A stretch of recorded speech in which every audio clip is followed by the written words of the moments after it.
What are the most insane groups in the Elden Ring community?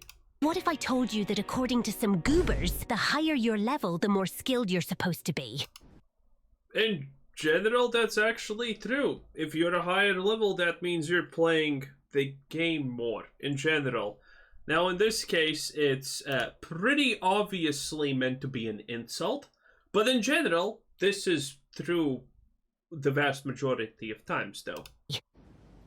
What? When surfing in the realm of awful takes known as based PvE players, Twitter page of our friend Andrew Souls, go check it out, we came across this little Miss Marvel here. Based PvE players. My god, are we entering the Twilight Zone? Stating that only casual players remain under level 170, as truly skilled players will go above and beyond to max level. And you can guess by me calling it Miss Marvel that the take is complete garbage. Or is it? When you think about it, you can kind of see where the logic comes from. A player whose level is higher will naturally tend to be more skilled at the game due to them spending more time playing it. Because... You see? Yeah. If you disagree with this, you're kind of crazy. If you're not aware of it, or an absolute prodigy at a game. Which, that does happen. And that's one of the worst feelings ever. Imagine you have spent $200 in the game, and then someone who's just naturally really good at it comes in, spends 5 hours in it, and absolutely dumpsters your existence. Oh man, that is painful. Time you level your character, you need more runes to level up to a point where leveling your character past a certain level takes millions and millions of runes for just one tiny level. For reference, going from level 712 to level 713 requires 8,879,348 runes, and to reach level 713, which is max level, requires a grand total of 1,692,560. Oh wow, so this is not a linear scale, this is a beyond geometrical scale. Okay. 6,842 runes. That's a lot of nuts! That's an absurdly huge number, which requires an equally absurd... And it has 169 in it, which is kind of cool and nice. ...amount of time to obtain for something that is completely unnecessary, as soft caps will prevent you from getting much out of excessive stat investment, so a level 200 build won't be much different from max level with the correct weapons. But regardless... Aha, you see? That's where you're wrong. Won't be much different. The fact that it is different and even 1% more powerful means that there's gonna be a pretty decent amount of people who actually want to do it in any game, no matter how popular. It's happening. Of necessity, it is a fact that people around max level undoubtedly spent more time playing, thus are more experienced at the game, right? Yeah.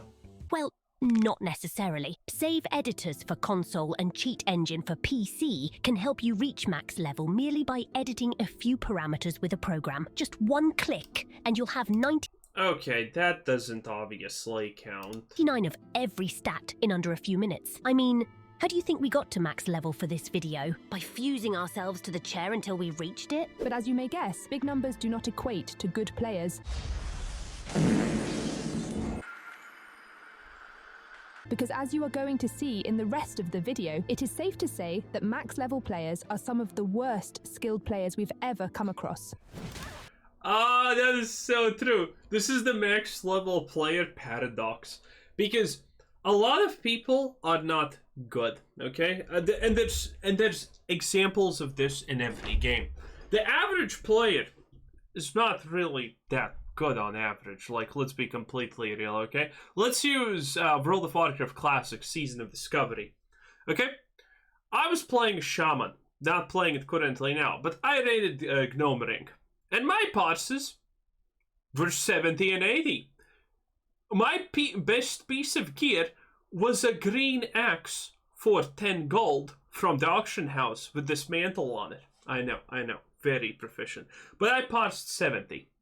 And there was this one situation where I was leveling a different character and I was looking for a tank for BFD. And I whispered the shaman who was in the zone in level 40.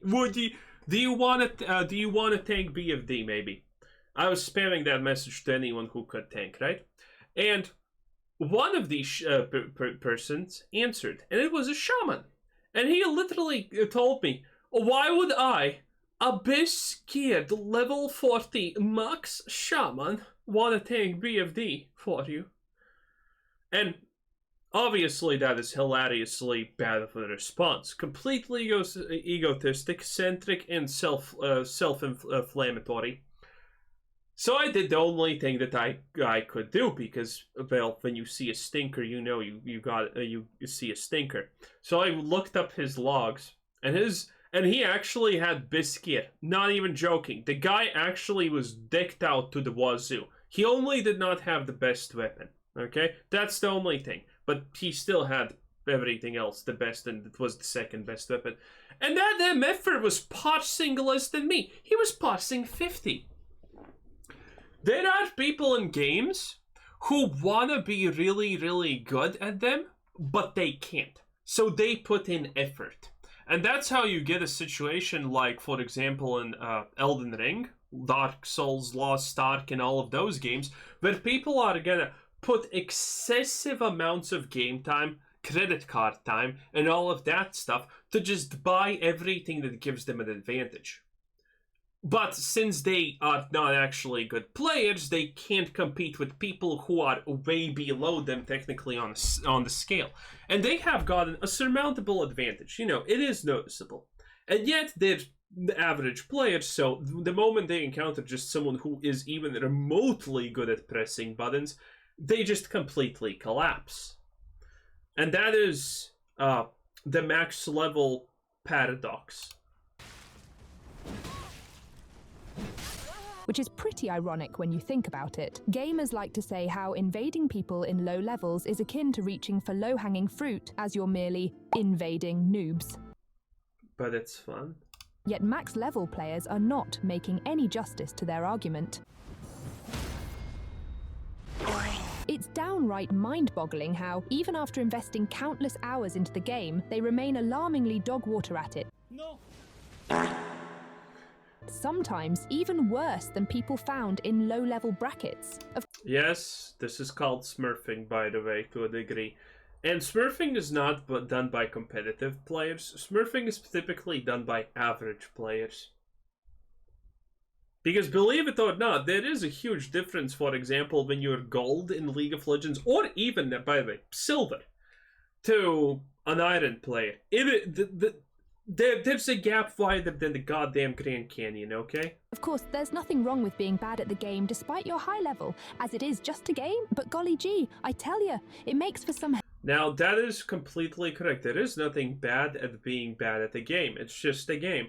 I could be a lot better at all the games that I play, but I choose not to because I don't care enough to be good at most games.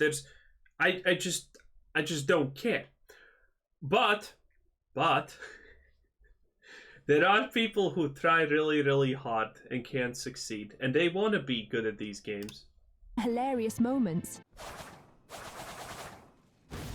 But before showing you the footage, let's start with some max level trivia. As you have 99 of every stat when considering infusions for a weapon, you'll want to look for one who has several stat scalings, such as blood. Blood is one of the best, if not the best, infusion for max level. As for some weapons, it will provide good scaling in strength, dexterity, and arcane. So the numbers and raw damage will not only be bigger than non-status dependent infusions, but you will also have huge bleed build-up per strike on your weapons. So unless you're going for specific ashes of war, such as waves of darkness, which force you to pick a non-blood infusion, blood will usually be the best choice. And as you have 99 faith, intelligence, and arcane, you can use any spell in the game. So you can also abuse spells like Erd Tree Heal, Black Flame Protection, and Blessing of the Erd Tree. Just make sure to not stop dead in your tracks to equip them.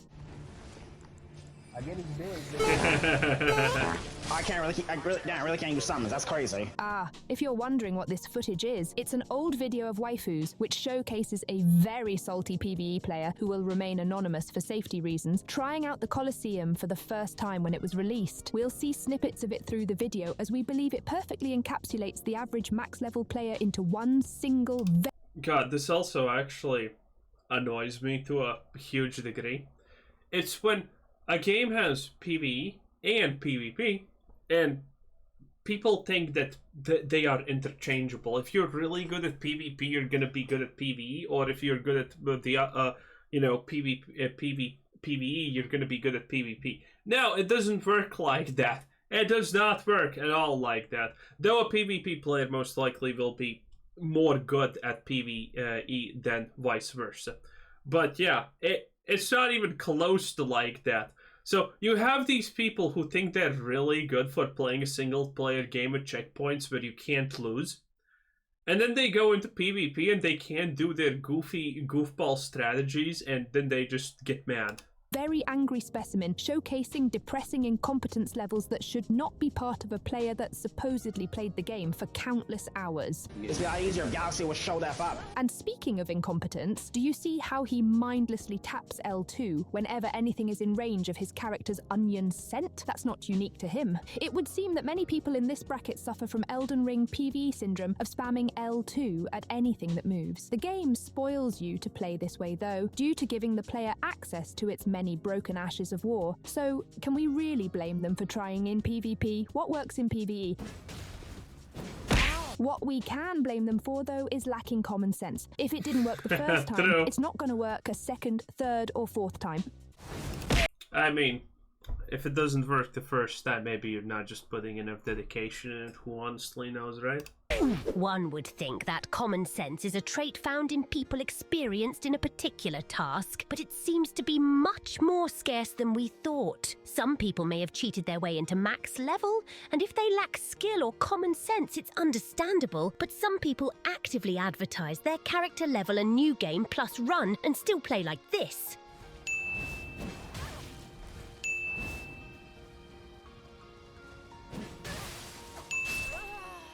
Just stop doing that, man. Can't you see it's not working? But to be honest, saying that they don't use... I mean, it's the same as in, if you're playing a fighting game for the first time, you're just button mashing because of God knows what actually does anything. Common sense is a bit insincere of us, since this guy clearly used it the second time he invaded.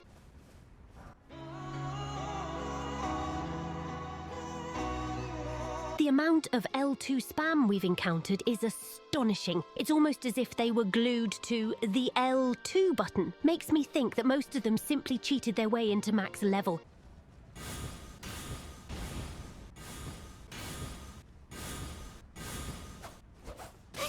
Because there's no way that people with this many hours into the game are playing like this. Wait, no, that's not me. I'm being impersonated. I mean, I don't agree with that at all. You see, Elden Ring is above your average difficulty for a game. But the truth is, Elden Ring is not actually that hard. I can literally tell you every boss mechanic in the game just right now. If it's a big dude, okay. Let's first begin with the basics in Elden Ring that every single fight is designed like.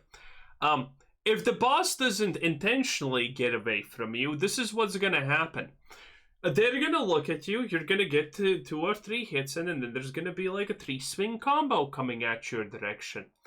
If you stay away from the boss for too long of a period of a time, they will use some kind of gap closer to you. If the boss is big and you get under it, it's gonna do some kind of slam dunk ability or something like that. If you are behind the boss, it's either gonna do a swing backwards or something like that, or a jump that puts him in front of you or something like that. This is literally every single Elden Ring Dark Souls boss encounter in the goddamn game almost. And yes, it is a little bit harder than the average game, but again, I'm going to tell you a secret. Elden Ring is definitely not the hardest game out there. Is it harder than World of Warcraft Classic? By far, obviously. But Elden Ring is not even close to an actually hard game in my opinion. Because okay, listen. In Elden Ring, you have the dodge ability, which gives you invulnerability, and you can spam that shit like 5 times in a row in some situations. And you have a flask that can heal you up to full, and yeah, there's a lot of stopgap times when you can just do that. So, if you have the patience, you can literally just run around the boss and learn his 3 or 4 attacks that they're gonna have until phase 2, when it still has 3 or 4 attacks, but it now looks a little bit different and maybe they're slightly bigger. Who honestly knows, right? That's how you can beat every single thing in Elden Ring. And that's why people who play Elden Ring and really, really love it, in a lot of cases have inflated egos. Because there is no lose condition in Elden Ring. It's just how many times you are willing to try until you learn the 3 or 4 patterns of the boss attacking. I have said this once and I will say it again. If you want a hard game, go play Lost Ark, where a boss on average has 40 moves that you need to learn, and a lot of them are frame perfect, otherwise your whole team dies. And it's multiplayer, and you have to remember specific actions that you have to take jobs, otherwise you wipe the whole thing. Okay? Wiping 30 times on an Elden Ring boss is pitiful. Wiping 40 times on a Lost Ark boss is normal. Again, differences. Not saying it's bad to like Elden Ring, but a lot of people have a very, very overinflated ego just because they have played Elden Ring or whatever, and they have learned the attack patterns of 2 or 3 bosses. Slow clap. It's very impressive. And so there's a lot of people who are driven very much by ego when it comes to stuff like this. Semi-hard games. Change the clip! Yeah, better focus on this guy spamming Moonveil. Yes, the Ash of War is good, but if it's not working, maybe actually swing your weapon? The one time you did swing it, you got a hit. Why not try it again? Oh, you're going to try a different L2 button? Okay. That's another thing about max level. You're going to Funny. see a lot of hilarious soft swaps. Damn it. Since everyone has 99 of every stat and huge weight limit, they can carry around multiple in their imaginary pockets, so you'll see folks pulling out the most hilarious combinations out of their arse. Only to comically perish seconds after. You can also clearly tell that some of them get really cocky. If I can use my summons, it would be a different story. Either because they think they're invincible due to being max Again, yeah, this is completely normal. Anyway, that was an absolute banger of a video. And that was by Only Waifus. Only Waifus. Hot stuff. Anyway, hot voices. Hope it's not a man. Anyway, this was Quizzer Sits In. Thanks for watching. Bye-bye.